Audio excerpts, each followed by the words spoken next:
Alright, welcome to Let's Create a Patch series. This time I'm featuring the Boss GT-8. So in this next few episodes, I'll be sharing to you how I create a patch, a clean, a crunch, and a lead patch using the Boss GT-8. So in this episode, it's going to be a clean sound. I'm going to show you my settings, how I create it in the Boss GT-8. And these are very simple settings, as you may have seen in my past videos. Anyone can do this, so let's get right into it.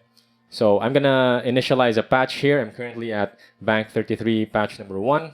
So to initialize the patch, I'll just press on the right button, page right twice, then press right again.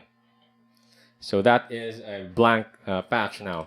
So this is the sound of my guitar. The signal chain, by the way, is the guitar going to the Boss GT-8 and into the M Audio, M Track, and into Reaper. So nothing is in between. All the sounds are coming from the Boss GT-8.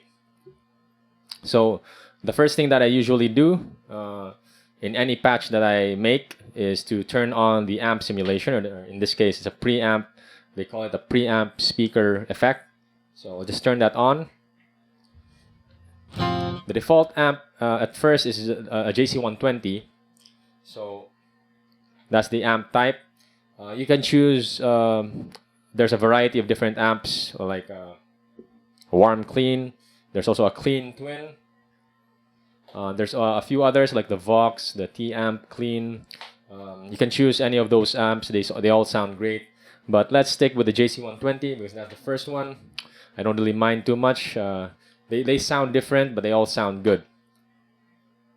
And if you've seen my other videos as well, you know that I don't really tweak much because the default settings already sound good. Only a few parameters that I tweak, one of which is the gain. So from 50, I'll just increase that to 60. So there's the sound.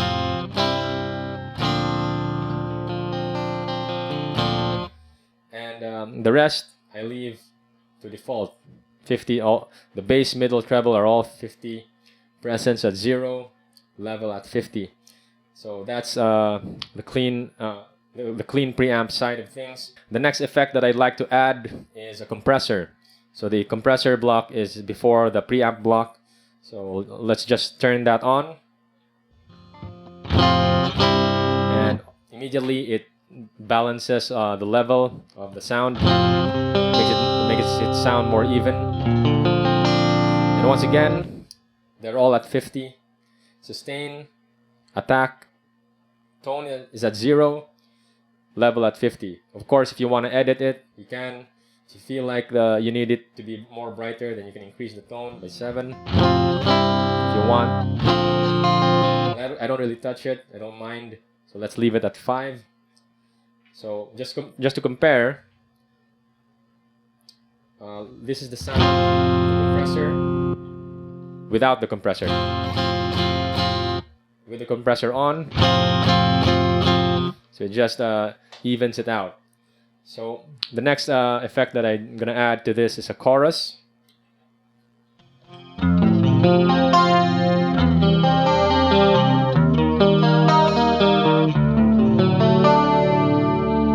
So the chorus I tweak a little bit.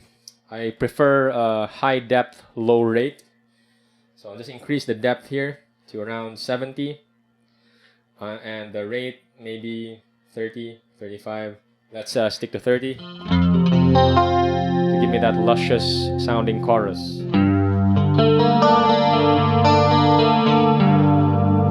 It makes the clean sound very beautiful.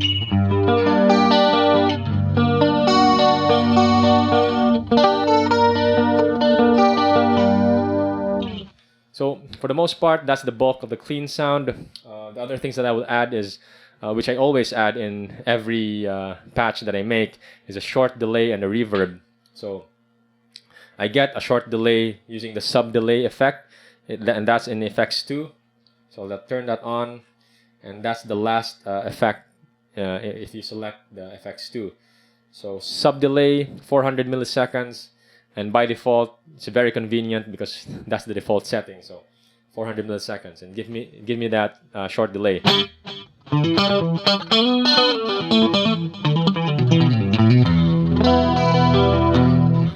And the reverb, turn that on. Plate reverb, I'll just increase the effect level a little bit, around 20 or 25.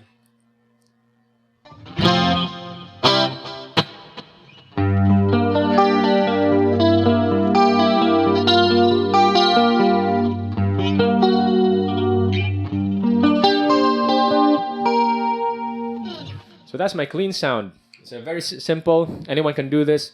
I can initialize the patch again and recreate the same sound all over. It's the same settings. So just a clean amp. You can choose any type you want. Let's try a clean twin or bright clean. So this is where that's why I don't really tweak the EQ, because by changing the amp type, it gives me a different tone or color. This one's more brighter. It's bright clean, obviously. Clean twin.